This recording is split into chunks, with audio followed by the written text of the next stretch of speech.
வணக்கம் மக்களே, வணக்கம். சற்று முன் கிடைத்திருக்கக்கூடிய ஒரு முக்கியமான தகவல் ஒன்றை தான் பார்க்க போகிறோம் மக்களே. சற்று முன் திமுகவின் முக்கியமான பொறுப்பில் இருக்கக்கூடிய 3 முக்கியமான அமைச்சர்கள் அதிரடியாக அமலாக்கத்துறையினரால் கைது செய்யப்பட்டு புழல் சிறையில் அடைக்கப்படுகிறார்கள். இன்று யார் யார் அந்த திமுகவின் முக்கியமான அமைச்சர்கள், என்ன காரணத்திற்காக 3 திமுகவின் அமைச்சர்களை கைது செய்திருக்கிறார்கள் அமலாக்கத்துறை, அப்படி என்ன தவறு செய்துவிட்டார்கள், என்ன ஊழல் செய்துவிட்டார்கள் அப்படின்றத பற்றி தான் இந்த ஒரு காணொளியில் நம்ம தெளிவாகவும் துல்லியமாகவும் பார்க்க போகிறோம் மக்களே.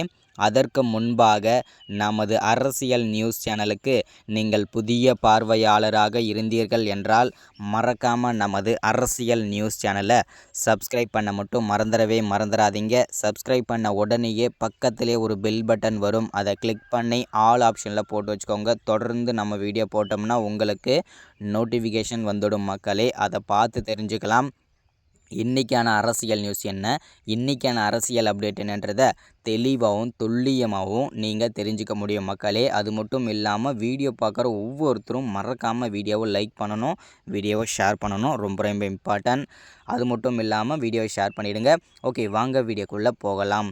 சற்று முன்பு கிடைத்திருக்கக்கூடிய ஒரு முக்கியமான பரபரப்பான தகவல் என்ன அப்படின்னு கேட்டிங்கனாக்கா, திமுகவுடைய முக்கியமான பொறுப்பில் இருக்கக்கூடிய ஒரு 3 திமுகவின் முக்கியமான புள்ளிகளாகட்டும், முக்கிய அமைச்சர்கள் கைது செய்யப்பட்டு புழல் சிறையில் இன்று அடைக்கப்படுகிறார்கள்.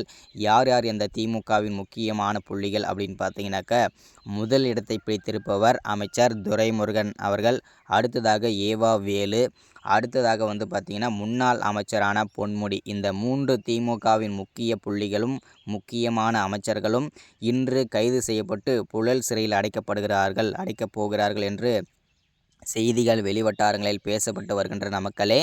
என்ன காரணத்திற்காக அவர்களை கைது செய்திருக்கிறார்கள் அப்படின்னு பார்த்தீங்கன்னாக்கா, 4700 கோடி ஊழல் செய்த குற்றத்திற்காகவும் தவறான முறையில் அவர்களுக்கு பணம் பரிவர்த்தனை செய்த குற்றத்திற்காகவும் அவர்களை அதிரடியாக கைது செய்திருக்கிறார்கள் அமலாக்கத்துறை. இந்த 4700 கோடி கருப்பு பணம் யார்கிட்ட பதுக்கி வைத்திருக்கிறார்கள், எங்கு பதுக்கி வைத்திருக்கிறார்கள்னு சொல்லிட்டு அமலாக்கத்துறை பல கோணங்களில் விசாரணை மேற்கொண்டு வந்துட்டுருக்காங்க.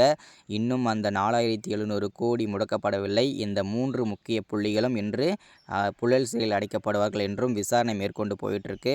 அது மட்டும் இல்லாமல் இதில் முக்கியமான புள்ளியாக திகழக்கூடிய அமைச்சர் துரைமுருகன் தான் இதில் முக்கிய ஊழல் குற்றவாளியாக சிக்குகிறார். இதுதான் அப்டேட். இந்த மாதிரி அரசியல் பற்றின உடனுக்குடனே நியூஸ் வேணும்னா மறக்காமல் நமது அரசியல் நியூஸ் சேனலை சப்ஸ்கிரைப் பண்ணுங்கள், லைக் பண்ணுங்கள், ஷேர் பண்ணுங்கள்.